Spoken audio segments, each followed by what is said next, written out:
तो hello guys, मेरा नाम है विशेष गुप्ता और स्वागत है आप लोगों का मेरे यूट्यूब चैनल एजुकेशन हब पर। तो गाइस, इस वीडियो में हम बात करेंगे गुप्त काल के बारे में, गुप्ता पीरियड के बारे में। तो गाइस, गुप्ता काल को first era of Indian history, भारतीय इतिहास का प्रथम स्वर्णकाल भी कहा जाता है। तो गाइस, हमें जो उसके स्रोत प्राप्त हुए हैं वो मुख्यतः पहला है महरौली स्तंभलेख, जो कि चंद्रगुप्त द्वितीय के समय में बनवाया गया था। तो गाइस, ये प्रेजेंट टाइम पे दिल्ली के महरौली नामक स्थान पर है और कुतुब मीनार के परिसर में स्थित है। तो गाइस, इसकी खास बात यह है कि ये 16 साल पुराना होने के बावजूद भी इसमें अभी तक जंग नहीं लगी है तथा यह लोहे का बनाया गया है। इसी प्रकार से गाइस, पूना ताम्रलेख, यह चंद्रगुप्त द्वितीय की पुत्री प्रभावती के समय में बनवाया गया था। इसी प्रकार एरन अभिलेख, यह भानुगुप्त के द्वारा बनवाया गया था। इसी प्रकार जूनागढ़ अभिलेख स्कंदगुप्त के द्वारा यह बनवाया गया था और काफ़ी इंपॉर्टेंट है ये जूनागढ़ अभिलेख। फिर है बिलसड़ अभिलेख, यह कुमारगुप्त के द्वारा बनवाया गया था। फिर है भीतरी गुफा अभिलेख, यह स्कंदगुप्त के द्वारा बनवाया गया था।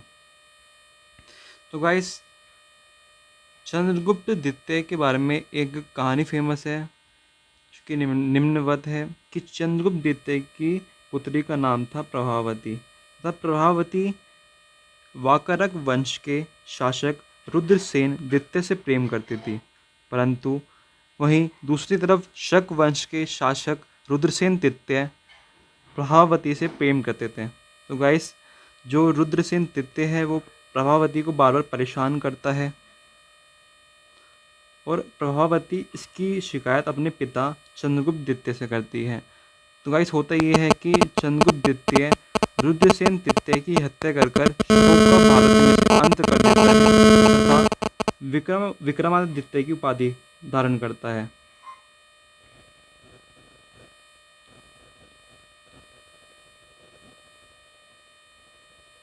तो गाइस, जो विक्रमादित्य है वो नाम भी है और एक उपाधि भी है। तो गाइस, जो लास्ट उपाधि विक्रमादित्य की धारण करी थी वो हेमू ने करी थी और ये ऐसा करने वाला 14वां शासक था। तो गाइस, अब बात करेंगे साहित्यिक स्रोतों के बारे में। तो गाइस, कालिदास द्वारा रचित निम्नलिखित रचनाएं हैं, जिसमें पहला है अभिज्ञान शाकुंतलम, दूसरा है मेघदूतम, तीसरा है रघुवंशम, चौथा है कुमार संभवम, पांचवा है विक्रम वंशियम, छठा है ऋषु संगारम और सातवां है मालविकाग्निमित्रम। तो गाइस, इसमें तीन हैं अभिज्ञान शाकुंतलम, मालविकाग्निमित्रम और मेघदूतम। तो गाइस, ये काफ़ी इंपॉर्टेंट है एग्जाम के पॉइंट ऑफ व्यू से, ये दोनों तीनों। दूसरा है विशाखदत्त। विशाखदत्त द्वारा मुख्यतः मुद्र राक्षस तथा देवी चंद्रगुप्तम की रचना की गई थी। इसी प्रकार गाइस, बाण भट्ट के द्वारा हरिश्चंद्र और कादम्बरी की रचना की गई थी। इसी प्रकार ब्राह्मीर द्वारा व्रत संहिता और पंच सिद्धांतिका की रचना की गई थी। तो गाइस, इसी प्रकार आर्यभट्ट, जिन्हें शून्य का खोजकर्ता कहा जाता है, इनके द्वारा सूर्य सिद्धांत और आर्यभट्टियम की रचना की गई थी। इसी प्रकार हर्षवर्धन, इसके द्वारा नागानंद, रत्नावली, प्रियदर्शिका की रचना की गई थी। उसके बाद है वत्स भट्टी, इसके द्वारा रावण वध की रचना की गई थी। उसके बाद है पाणिनि, इसके द्वारा अष्टाध्यायी की रचना की गई थी। तो गाइस, ये काफ़ी इंपॉर्टेंट है ये वाला एग्जाम के पॉइंट ऑफ व्यू से, और एग्जाम में कई बार पूछे भी गया ये वाला। उसके बाद वात्स्यायन, इसके द्वारा कामसूत्र की रचना की गई थी। फिर अगला है कामंदक, इसके द्वारा नीतिशास्त्र की रचना की गई थी। फिर है विष्णुगुप्त, इसके द्वारा पंचतंत्र की रचना की गई थी। फिर है धनवंतरी, इसके द्वारा अर्जुन सिद्धांत की रचना की गई थी। उसके बाद है चंद्रगौमी, इसके द्वारा चंद्र व्याकरण की रचना की गई थी। फिर है अमर सिंह, इसके द्वारा अमर कोश की रचना की गई थी। और फिर है सोमदेव, इसके द्वारा कथा सरित सागर की रचना की गई थी। तो गाइस, जो गुप्त काल के जो साहित्यिक स्रोत हैं, तो गाइस ये काफ़ी इंपॉर्टेंट है एग्जाम के पॉइंट ऑफ व्यू से और काफ़ी टाइम से ये पूछे गए हैं। गाइस, चलिए बात करते हैं गुप्त काल के बारे में। तो गाइस गुप्त काल की समय अवधि 319 ईस्वी से लेकर 540 ईस्वी तक के बीच की है और इसके संस्थापक का नाम है श्रीगुप्त। तो श्रीगुप्त महाराजा की उपाधि धारण करता है। तो गाइस इतिहास वेत्ताओं के अनुसार जो श्रीगुप्त है वो वैश्य धर्म से जुड़ा हुआ था तथा तो गाइस ये श्रीगुप्त है, इसे गुप्ता के नाम से भी जाना जाता था। न कई इतिहासकारों के अनुसार यह शूद्र था और कईयों के अनुसार यह एक क्षत्रिय था। तो गाइस इसकी अभी तक ऐतिहासिक सिद्धि नहीं हो पाई है। तो गाइस इसका उत्तराधिकारी होता है इसका पुत्र घटोत्कच, जो कि यह भी महाराजा की उपाधि धारण करता है। तो गाइस गुप्त काल में केवल दो ही राजा ऐसे हैं जो महाराजा की उपाधि धारण करते हैं, जिसमें पहला है श्रीगुप्त और दूसरा है घटोत्कच। तो गाइस गुप्त काल के वास्तविक संस्थापक के तौर पर हम चंद्रगुप्त प्रथम को जानते हैं, जिसकी समय अवधि 319 ईस्वी से लेकर 355 ईस्वी, तो गाइस ये 55 है, 55 ईस्वी तक रही है। तो गाइस चंद्रगुप्त प्रथम ने ही 319 ईस्वी में गुप्त संवत चलवाया था और इसने महाराजा की उपाधि धारण न कर महाराजा धीराज की उपाधि धारण करी थी। गाइस इसके पीछे कारण है कि इसने गुप्त काल का जो वास्तविक संस्थापक इसलिए कहा जाता है कि इसने गुप्त काल के जो क्षेत्रीय विस्तार को काफ़ी बढ़ाया था। इसने गाइस इसने अपना राज्यपाट मगध के साथ साथ उत्तर प्रदेश, एमपी और कई क्षेत्रों में इसने अपना विस्तार बढ़ाया था। इसका विवाह मुख्यतः कुमार देवी जो कि लिच्छवी की राजकुमारी थी से होता है। और गाइस लिच्छवी जो उस समय वो काफ़ी शक्तिशाली थे और लिच्छवी की राजकुमारी से शादी करने के कारण इसे वैशाली राज्य की प्राप्ति होती है तथा तो गाइस जो ये लिच्छवी है उसका संबंध महावीर स्वामी की माता त्रिशला से भी है। जो महावीर स्वामी की माता त्रिशला है वो लिच्छवी वंश की राजकुमारी थी। तो गाइस इसके द्वारा चांदी के सिक्के चलवाए गए थे और इसके पुत्र का नाम था समुद्रगुप्त, जो कि अगला उत्तराधिकारी बना था। तो गाइस जो समुद्रगुप्त है वो काफ़ी प्रतापी था और इसके समय अवधि 355 ईस्वी से 375 ईस्वी तक के बीच की रही है। तो गाइस जो एक इतिहासकार थे वी.ए. स्मिथ, उन्होंने समुद्रगुप्त को भारत का नेपोलियन कहा था। और गाइस इसके पीछे एक रीज़न था कि जो नेपोलियन शब्द है यह मुख्यतः फ्रांस में एक व्यक्ति था जो कि अपनी आर्मी मैनेजमेंट और युद्ध नीतियों के लिए फेमस था। तो गाइस इसलिए इसे इतिहासकार वी.ए. स्मिथ द्वारा भारत का नेपोलियन कहा गया है। इसकी शासन व्यवस्था काफ़ी सुदृढ़ थी। तो गाइस इसने दक्षिण के 12 राजाओं तथा उत्तरापद के 9 राजाओं को पराजित किया और इस प्रकार 21 राजाओं को पराजित करके इसने विक्रमांक की उपाधि धारण करी। इसने गाइस अपने शासनकाल में अश्वमेध यज्ञ करवाए थे तथा अपने दरबारी कवि हरिसेन को नियुक्त किया था। तो गाइस हरिसेन को नियुक्त करने का एक कारण था कि यह अपनी विजय गाथा का वर्णन ग्रंथों में तथा प्रशस्तियों में करवाना चाहता था। तो गाइस तो हरिसेन द्वारा प्रयाग प्रशस्ति का निर्माण किया गया जिसमें समुद्रगुप्त की विजय गाथा का वर्णन है। तो गाइस जो ये हरिसेन द्वारा प्रयाग प्रशस्ति मुख्यतः अशोक के कौशाम्बी स्तंभ में लिखी हुई है इस प्रेजेंट टाइम पे तथा इसमें मुख्यतः चंपू शैली का प्रयोग किया गया है तथा इसमें यह लिखा है कि इसने 100 युद्धों का इसने जीता था 100 युद्ध को।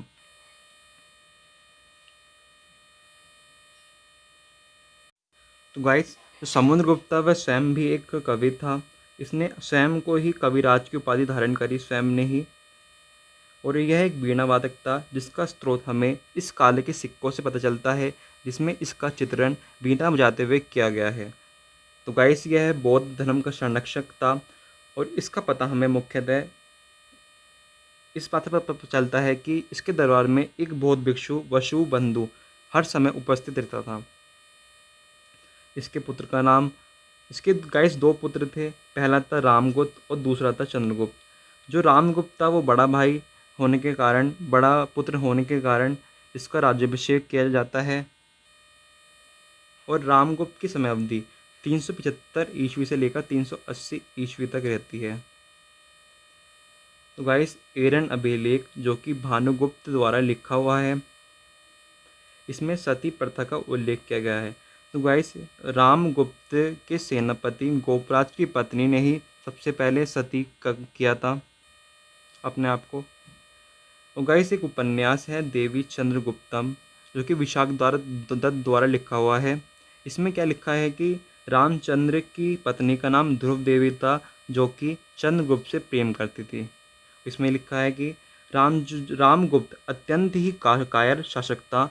और एक बार क्या होता है कि शकों द्वारा इसकी पत्नी ध्रुव देवी की डिमांड की जाती है आक्रमण ना करने के बदले में, परंतु और यह रामगुप्त अपनी कायरता का परिचय देते हुए अपनी पत्नी को देने को लिए तैयार हो जाता है। परंतु इसका जो छोटा भाई रहता है चंद्रगुप्त, वो शकों को जाकर युद्ध में परास्त करता है और रामगुप्त की हत्या करके चंद्रगुप्त ने उसकी पत्नी ध्रुव देवी से विवाह कर लेता है। तो गाइस इस काल का महानतम राजा था चंद्रगुप्त द्वितीय, जिसने रामगुप्त अपने बड़े भाई की हत्या की थी। तो गाइस इसकी समय अवधि रहती है 380 से 413 ईस्वी के बीच में। 399 ईस्वी में चीनी यात्री फायन भारत आया था तथा 15 वर्षों तक ये भारत में ही रहा था।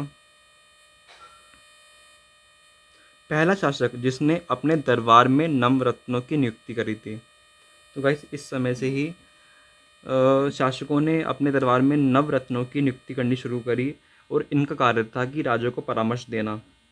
भारत का सबसे प्राचीन मंदिर दशावतार इसी समय बनवाया गया था जो कि प्रेजेंट टाइम में झांसी के देवगढ़ में स्थित है। इसने शकों को पराजित कर विक्रमादित्य की उपाधि धारण करने वाला पहला शासक बना था ये। गाइस 14वां शासक था हेमू, जिसने विक्रमादित्य की उपाधि धारण करी थी। तो गाइस अब बात करते हैं अगले शासक कुमारगुप्त के बारे में जो कि चंद्रगुप्त द्वितीय का पुत्र था। तो गाइस 413 ईस्वी से लेकर 454 ईस्वी तक इसका समय अवधि रही है। 413 ईस्वी में इसने नालंदा विश्वविद्यालय की स्थापना करी थी। इसने महेंद्र द्वितीय की उपाधि भी धारण करी थी और सर्वाधिक अभिलेख का निर्माण भी इसके समय में किया गया था। इसके पुत्र इस काल का अंतिम महान राजा था जिसका नाम था स्कंदगुप्त। तो गाइस स्कंदगुप्त की समय अवधि 454 ईस्वी से लेकर 467 ईस्वी तक रही है।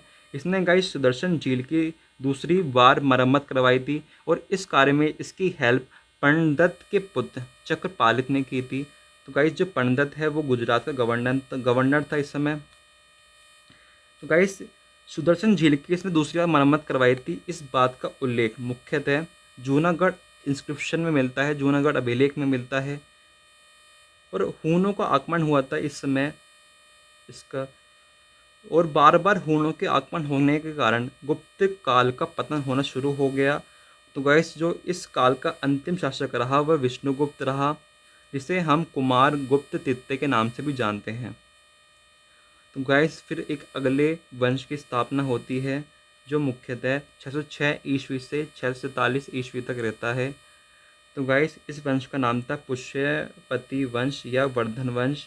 इसके वास्तविक संस्थापक के तौर पे हम हर्षवर्धन को जानते हैं। तो गाइस हर्षवर्धन इसलिए इम्पोर्टेंट है एक काफ़ी इंपॉर्टेंट एग्जाम में कई क्वेश्चन इससे आ चुके हैं और इसलिए इम्पोर्टेंट है कि ये भारत का अंतिम हिंदू शासक था, लास्ट रूलर ऑफ इंडिया।